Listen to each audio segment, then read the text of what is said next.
Hello everyone. Today we will go with the subject regarding curriculum and knowledge. Unit first and the topic is knowledge. First, what do you mean by knowledge? Knowledge is a collection of facts, information and skill acquired through experience, education, observation or reasoning. It refers to a person understanding and awareness of something. Knowledge basically क्या है? जो भी आप information collect करते हो, facts को collect करते हो, किसी भी स्किल को एक्वायर करते हो by your education, observations and the reasoning capability, तो वो आपकी क्या है? वो नॉलेज है। नॉलेज आपको क्या करती है? आपकी अंडरस्टैंडिंग, आपकी अवेयरनेस को एनहांस करती है, आपकी सोच को बढ़ाती है, आपकी थिंकिंग पावर को बढ़ाती है। तो नॉलेज हमारी क्या है? एक essential part of our life है। बिना नॉलेज के आप कुछ भी नहीं कर सकते। Firstly we have a characteristics of knowledge. Knowledge की कैरेक्टरिस्टिक्स क्या है? First, acquired through learning. Knowledge आपकी लर्निंग के थ्रू ही एक्वायर की जाती है। It can be by a book, by teachers और by using the your social environment, कि आप जिस सोसाइटी में आप रह रहे हो तो वहाँ से आप जो नॉलेज को एक्वायर करते हो, that is also the part of knowledge. Next, can be shared और ट्रांसफर्ड। नॉलेज आप एक बंदे से दूसरे बंदे तक ट्रांसफ़र कर सकते हो, आप शेयर भी कर सकते हो। नेक्स्ट, डायनामिक इन नेचर। जो नॉलेज है आपकी स्टैटिक नहीं होती। दैट मीन जैसे आप स्टार्टिंग में जो आपकी नॉलेज की कैपेबिलिटी थी वो कम थी, आप कुछ चीज़ों को कम जानते थे। धीरे धीरे जैसे जैसे आपकी एज बढ़ती है, आप एक इन्वायरमेंट में आते हो तो आप क्या करते हो? डिफरेंट लोगों से इंटरेक्ट करते हो, जिससे आपकी नॉलेज और ज़्यादा इन्हांस होती जाती है। तो इसलिए हम बोल सकते हैं नॉलेज कभी भी स्टैटिक नहीं होती, it's dynamic that change over the time. Next, organised and structured. जो नॉलेज है आपकी वो आपकी ऑर्गेनाइज्ड होती है, पर्टिकुलर स्ट्रक्चर्ड फॉर्म में होती है, जो आपकी हेल्प करती है आपकी किसी भी प्रॉब्लम को सॉल्व करने में और एक प्रॉपर डिसीजन को लेने में। Then we have a type of knowledge. कितनी टाइप की नॉलेज होती है हमारे पास? Firstly we have explicit knowledge. Explicit knowledge का मतलब क्या होता है? That is clearly expressed, written और डॉक्यूमेंटेड नॉलेज। जो आपकी डॉक्यूमेंट की फॉर्म में जो नॉलेज होती है, that is your explicit knowledge. Then we have a tactic knowledge. Tactic knowledge कौन सी होती है? हमारा जो हमारी पर्सनल नॉलेज होती है, जो आपकी एक्सपीरियंस पे बेस्ड होती है, जो आपने चीज़ों को देख कर सीखा है उस पर बेस्ड होती है, that is your tactic knowledge. Next we have a theoretical knowledge. Theoretical knowledge क्या है? आपकी जो कॉन्सेप्चुअल और एकेडमिक अंडरस्टैंडिंग पे बेस्ड होती है, that is your theoretical knowledge. Then we have a practical knowledge. Practical knowledge जो आप रियल लाइफ में जिसको इम्प्लीमेंट करके जो चीज़ों को सीखते हो, that is practical knowledge. Like आप कुकिंग सीख रहे हो, ड्राइविंग सीख रहे हो, सिंगिंग सीख रहे हो, these are the part of practical knowledge. Then we have sources of knowledge. Knowledge के क्या क्या सोर्स हैं हमारे पास? Firstly we have perception. Perception से जो आप अपने सेंसेस के थ्रू जो भी नॉलेज को एक्वायर करते हो, that is also the part of source of knowledge. Then we have reasoning. Reasoning से भी आप अपनी नॉलेज को एक्वायर करते हो। Then we have intuition. That mean जो आप अंदर से, that is your innate motive. That mean जो आपके अंदर से आता है कि हमें ऐसा करना चाहिए, ये करना चाहिए, that is good, that is not good, that is ethical, that is not ethical. तो ये आपकी क्या है? हमारी इंट्यूशंस हैं। Then you authority. अथॉरिटी का मतलब होता है अगर आप अपने टीचर से सीखते हो, अपने पेरेंट्स से सीखते हो, अपने बड़े बहन भाई से सीखते हो, that is also the part of knowledge. Then we have experience. Experience का मतलब होता है जब आप रियल वर्ल्ड में सर्वाइव करते हो तो चीज़ों को रियल लाइफ में इम्प्लीमेंट करते हो, उन चीज़ों से सीखते हो और फिर उसके बाद अपनी लाइफ को सर्वाइव करते हो, that is also the part of knowledge. Then we have book and media. Books और media are also the important source of knowledge. यहाँ से आपको डिफरेंट सोर्स ऑफ नॉलेज मिलती हैं जो आपकी फ्यूचर को बहुत अच्छा बनाती हैं, आपकी फ्यूचर में डिसीजन मेकिंग में हेल्प करेंगी और आपकी रीजनिंग और कॉन्सेप्चुअल स्किल्स को भी बढ़ाती हैं। देन वी व इम्पॉर्टेंस ऑफ नॉलेज। नॉलेज की इम्पॉर्टेंस क्या है? Firstly help in decision making. Knowledge आपके डिसीजन मेकिंग में भी हेल्पफुल होती है। आपको क्या अगर आपको दो चीज़ों में, दो अल्टरनेटिव्स में एक को चूज़ करना है तो आपको क्या, अगर आपकी उस चीज़ की रिगार्डिंग नॉलेज होगी तो आप उन दोनों में से जो बेस्ट होगा तो उसको चूज़ कर पाओगे। सो वी कैन से ना कि जो नॉलेज है आपके डिसीजन मेकिंग में भी हेल्प करेगी। Next, promote critical thinking. जो क्रिटिकल थिंकिंग है उसको प्रमोट करेगी। जो एक क्रिटिकल थिंकिंग का मतलब हुआ यहाँ पे एक ऐसी थिंकिंग जो एक कॉन्सेप्चुअल, लॉजिकल और रीजनिंग, इन सब कैपेबिलिटीज़ को जोड़ के जो थिंकिंग बनती है, that mean rational thinking. Her consequences को सोचना, उसके गुड इफ़ेक्ट्स बैड इफ़ेक्ट्स दोनों को सोच के जब हम किसी चीज़ को इम्प्लीमेंट करते हैं या फिर उस चीज़ के बारे में सोचते हैं, that is critical thinking. Then boost confidence. ये आपके कॉन्फिडेंस को भी बूस्ट करती हैं। क्यों? क्योंकि जब आपको किसी चीज़ की रिगार्डिंग नॉलेज होगी तो आप पब्लिक में लोगों को उसके रिगार्डिंग बता सकते हो। अगर आपको उस चीज़ के रिगार्डिंग कोई नॉलेज ही नहीं है तो आप लोगों को कुछ नहीं बता सकते। जब आप उनको बताना चाहेंगे तो आपके दिमाग में हमेशा एक डर रहेगा कि कोई आपसे क्रॉस क्वेश्चनिंग करेगा तो आप उसका जवाब नहीं दे पाओगे। Then form the foundation of education. जो आपकी नॉलेज है आपको क्या करती है, जो एजुकेशन है एजुकेशन का क्या करती है, फाउंडेशन प्रोवाइड करती है, क्योंकि बिना नॉलेज के एजुकेशन भी किसी काम की नहीं है। Next, enable problem solving and innovation. जो आपकी क्या करेगी, जो प्रॉब्लम सॉल्विंग कैपेबिलिटीज़ हैं उन सबको इन्हांस करेगी। आपकी डिसीजन मेकिंग पावर जैसे ही इन्हांस होगी, दैट मीन आपकी क्या है, थिंकिंग रीजनिंग कैपेबिलिटी भी इन्हांस हो रही है। आप किसी भी प्रॉब्लम के इफ़ एंड बट्स दोनों चीज़ों को सोच के उसका डिसीजन लोगे और आप नई नई चीज़ों को, इनोवेटिव चीज़ों को अडेप्ट करोगे अपनी लाइफ में और उन सब चीज़ों को इम्प्लीमेंट करना स्टार्ट कर दोगे। Then we have a regulation. Regulation क्या है?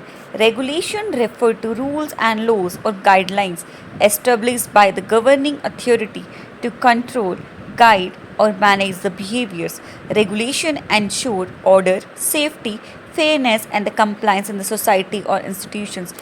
Rules and regulation, as we hear the word rules and regulation क्या है, आपको क्या करना चाहिए, कैसे करना चाहिए, किन एथिक्स को फॉलो करना चाहिए, क्या आप क्या क्या क्या लॉज को फॉलो करोगे, क्या गाइडलाइंस को फॉलो करना चाहिए, इन सब चीज़ों को क्या बताता है, हमारा रेगुलेशन बताता है। Then we have a characteristics of regulations. Firstly we have formal in nature.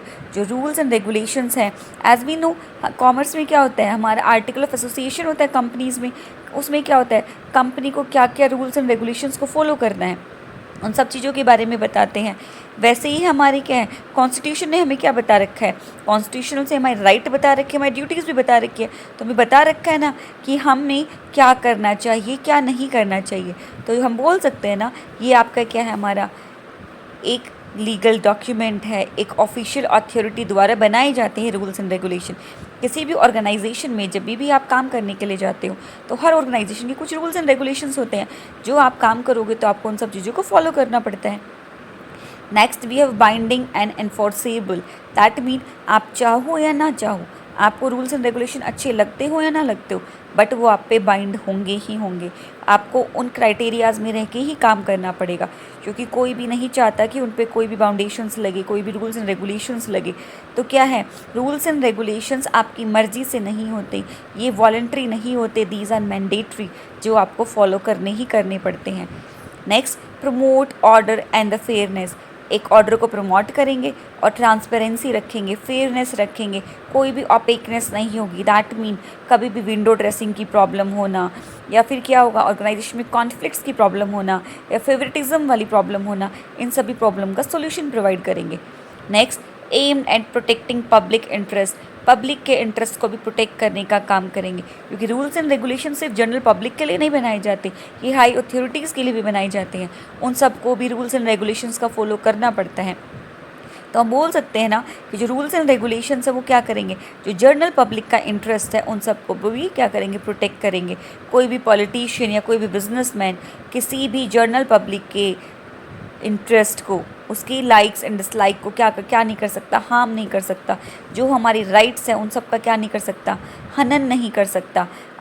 अगर जैसे सपोज करो कोई भी कंपनी है, आप लोगों ने सुना होगा ना उस कंपनीज़ को कॉर्पोरेट सोशल रिस्पॉन्सिबिलिटीज़ पे अपना टोटल प्रॉफिट का 2% देना पड़ता है। अगर ये रूल ना बनाए तो कोई कंपनी देना चाहेगी? कोई भी अपने प्रॉफिट का 2% देना, that mean a huge amount ना, तो कोई भी कंपनी नहीं देना चाहेगी। बट जो हमारा नया कंपनी एक्ट 2013, उसकी रूल्स एंड रेगुलेशन गाइडलाइंस की बुक्स के अकॉर्डिंग कि हर कंपनी को जिसका नेट प्रॉफिट 5 करोड़ से ज़्यादा है उसको 2% कॉर्पोरेट सोशल रिस्पॉन्सिबिलिटीज़ में कंट्रीब्यूट करना पड़ेगा। और जब वो कॉर्पोरेट सोशल रिस्पॉन्सिबिलिटीज़ में कंट्रीब्यूट कर रही हैं, दैट मीन क्या कर रही हैं? वो सोसाइटी की अपलिफ्टमेंट वाला काम कर रही हैं। दैट मीन क्या कर रही हैं? वो पब्लिक के इंटरेस्ट को प्रोटेक्ट कर रही हैं। Then we have a type of regulation. कितने टाइप के रेगुलेशंस होते हैं? Firstly we have a government regulations. कौन सी रेगुलेशन है? जो आपकी गवर्नमेंट बनाती हैं। Either it would be central government और द स्टेट गवर्नमेंट। लाइक हमारे टैक्स के रिगार्डिंग जो लॉज हैं, हमारे ट्रैफिक पुलिस के रोल लॉज हैं, ये सब कौन बनाता है? हमारा गवर्नमेंट बनाती है। Then we have institutional regulation. Institute में क्या रूल फॉलो किए जाएंगे? हर इंस्टीट्यूट के अपने रूल्स एंड रेगुलेशन होते हैं। हर इंस्टीट्यूट उसके अकॉर्डिंग रन किया जाता है। लाइक स्कूल के रूल एंड रेगुलेशन क्या होता है कि आपको स्कूल में यूनिफॉर्म में आना होगा, आप ज़्यादा फैशन में नहीं आ सकते, आपको नेल्स कट रखने पड़ेंगे, आप प्रॉपर शूज़ पहन के आओगे, आप अपने प्रॉपर बुक्स लेके आओगे। कॉलेज में क्या रूल्स एंड रेगुलेशन है? आपको टाइमली असाइनमेंट्स वगैरह सबमिट करने पड़ेंगे। आपको क्या क्या करना पड़ेगा? कॉलेज के क्राइटेरियाज़ को फॉलो करना पड़ेगा। आप कॉलेज में कोई ऐसा काम नहीं कर सकते, काइंड ऑफ रैगिंग नहीं कर सकते, स्मोकिंग नहीं कर सकते, ड्रिंकिंग नहीं कर सकते। अगर आप उन सबको फॉलो नहीं करते हो तो ऑर्गेनाइजेशन को पूरा का पूरा राइट है आपका एडमिशन कैंसिल करने का। Then we have economical regulations. Economical regulations का मतलब होता है control over financial and the business activities. Financial और बिजनेस एक्टिविटीज़ को कंट्रोल करने के लिए जो रूल्स एंड रेगुलेशन बनाए गए हैं, that is economical regulation. Like जो प्राइस को कंट्रोल करने के लिए गवर्नमेंट ने क्या रूल्स एंड रेगुलेशंस बनाए हैं? अगर गवर्नमेंट अगर लोगों की मोनोपोली हो जाएगी हर प्रोडक्ट के ऊपर, तो हर बंदा क्या चाहेगा? ज़्यादा से ज़्यादा प्रॉफिट अर्न करना। और अगर वो नेसेसिटी गुड है तो वो क्या करेगा? ज़्यादा से ज़्यादा उसके प्राइसेस इंक्रीज़ करेगा, लोगों की मजबूरियाँ बन जाएंगी उसको खरीदना। इसलिए गवर्नमेंट क्या कहती है? देयर इज़ अ लिमिट, आप उससे ज़्यादा प्राइस को इंक्रीज़ नहीं कर सकते। अगर आप उससे ज़्यादा इंक्रीज़ करते हो, दैट मीन क्या हुआ? आप गवर्नमेंट के नॉर्म्स के अगेंस्ट में जाके काम कर रहे हो ना। आप ऐसा कर सकते हो, डंपिंग नहीं कर सकते। डंपिंग का मतलब क्या हुआ? अपनी कंट्री में किसी भी प्रोडक्ट को क्या करना? एक्सपेंसिव रेट पे बेचना और दूसरी कंट्री में सेम प्रोडक्ट को चीप प्राइस पे बेचना, ताकि क्या हो सके? आपका प्रोडक्ट बाहर की कंट्रीज़ में ज़्यादा बिके। तो गवर्नमेंट क्या कहती है? हर बिज़नेस की, जो इंडियन बिज़नेस है उसकी बेसिक रिक्वायरमेंट है, पहले आपकी कंट्री की डिमांड को फुलफ़िल करो और उसके बाद आप बाहर के लोगों की रिक्वायरमेंट्स को फुलफ़िल करो। Then we have social regulation. Social regulations का मतलब होता है सोसाइटी के बिहेवियर को देखना, सोसाइटी की सेफ्टी के लिए जो नॉर्म्स बनाए जाते हैं, these are the part of social regulation. Like child labour law. Child labour law क्या बोलता है हमारा? जो छोटे बच्चे हैं आप उनको हैज़ार्डियस फैक्ट्रीज़ में काम नहीं करा सकते, क्योंकि उनको क्या है? राइट टू एजुकेशन है। 6 से लेके 14 साल के बच्चों तक के पास क्या है? राइट टू एजुकेशन है। आप उनको क्या करो? पढ़ने के लिए प्रमोट करो, ना कि उनको फैक्ट्रीज़ में काम कराओ। Then we have environmental rules. Environmental rules का मतलब क्या हुआ? कोई भी कंपनी कार्बन क्रेडिट को कितना प्रोड्यूस कर सकती है, गवर्नमेंट ने उसके रिगार्डिंग भी रूल्स एंड रेगुलेशंस बना रखे हैं। जो ज़्यादा कार्बन क्रेडिट प्रोड्यूस करेगी, दैट मीन उसको गवर्नमेंट को ज़्यादा से ज़्यादा टैक्स पे करना पड़ेगा। और जैसे ही आप गवर्नमेंट को ज़्यादा टैक्स पे करते हो, दैट मीन क्या हुआ? गवर्नमेंट के फंड इंक्रीज़ हो रहे हैं और गवर्नमेंट उस फंड का क्या करेगी? पब्लिक वेलफेयर में काम करने के लिए यूज़ करना स्टार्ट कर देगी। Then we have importance of regulation. Regulation की क्या इंपॉर्टेंस है? Ensure justice and equality. That mean क्या हुआ? ट्रांसपेरेंसी रहेगी, कोई भी ओपेकनेस नहीं रहेगी, कोई विंडो ड्रेसिंग नहीं रहेगी, जिसकी वजह से क्या होगा? हमेशा इक्वलिटी वाला माहौल बना रहेगा। Maintain social and the legal order. जो सोसाइटी के वेलफेयर के लिए ज़रूरी है, लीगल कंप्लायंस ज़रूरी है, किसी भी ऑर्गेनाइजेशन को रन करने के लिए उन सबको प्रॉपर मेंटेन किया जाता है। Next, protect the right of citizens. एक सिटीज़न के क्या राइट है? Right to live in a healthy environment, right to freedom, right to speech, इन सबको क्या करेगा? प्रोटेक्ट करेगा। नेक्स्ट, प्रिवेंट एक्सप्लोटेशन और हार्म। इसमें एक्सप्लोटेशन किसका है? ह्यूमन बीइंग का भी एक्सप्लोटेशन है और इन्वायरमेंट का भी एक्सप्लोटेशन है। तो कोई भी बिजनेसमैन अपने प्रॉफिट के लिए ना इन्वायरमेंट को डैमेज कर सकता है और ना ही ह्यूमन का एक्सप्लोटेशन कर सकता है। दैट मीन अगर आपको सिर्फ 9 घंटे काम करने की सैलरी मिल रही है तो then you are capable to work for 9 hours. ऐसा नहीं है आप 9 घंटे की सैलरी मिल रही है और कोई भी एम्प्लॉयर आपसे 12 घंटे तक काम करा रहा है, दैट इज़ अनएथिकल। आप उसके अगेंस्ट क्या कर सकते हो, अपनी वॉइस को रेज कर सकते हो, क्योंकि ये क्या है, आपके राइट्स के अगेंस्ट में है। Next, support sustainable growth and development. Sustainable growth का मतलब क्या हुआ, ग्रोथ ऐसी होनी चाहिए जो आपके लिए तो हो, साथ में आपकी आने वाली जनरेशन को भी हेल्पफुल रहे। दैट मीन आप नेचुरल रिसोर्सेज का ऐसे यूज़ करो कि वो आपके लिए तो बेनिफिशियल हो, साथ साथ में आपकी आने वाली जनरेशन भी उन रिसोर्सेज का यूज़ कर सके। ऐसे लॉज बनाओ जो आप तो आज फॉलो कर सकते हो, बट आगे आने वाली जनरेशन भी उनको फॉलो कर सके। इतने रिजिड रूल्स एंड रेगुलेशन मत बनाओ कि लोग आगे जाके उनको तोड़ना शुरू कर दे। आपको क्या करना है, रूल्स एंड रेगुलेशन ऐसे बनाने हैं जो किसी को डिस्कम्फर्ट ना दे। डिस्कम्फर्ट का मतलब ये नहीं सिर्फ पब्लिक का वेलफेयर देखा जाए, इसमें आपको रूल्स एंड रेगुलेशन बनाने हैं, बट कभी भी रूल्स एंड रेगुलेशन इतने रिजिड नहीं बनाने चाहिए कि आप उनको मॉडिफाई कर ही ना सको according to changing dynamic environment. Then we have example of better understanding. कुछ एग्जाम्पल्स दे रखे हैं। Firstly, example regarding the knowledge. You know the traffic signal rules and the meaning.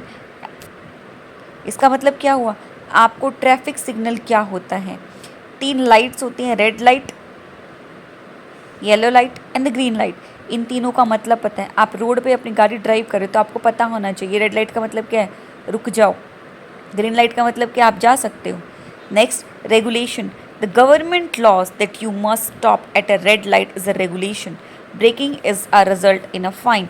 That mean क्या हुआ, नॉलेज क्या है, आपको पूरी नॉलेज है। 3 लाइट होती हैं, इसका मतलब ये है, इसका मतलब क्या है। रेगुलेशन क्या है, red light, that mean you have to stop. अगर आप अपनी गाड़ी आगे लेके जा रहे हो तो उस पर जो भी फाइन अप्लाई होगा, you should pay that fine.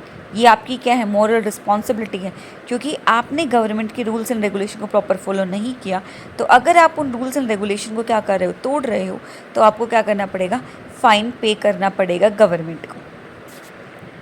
Okay, thank you. If you want more videos regarding that, please like and subscribe our channel.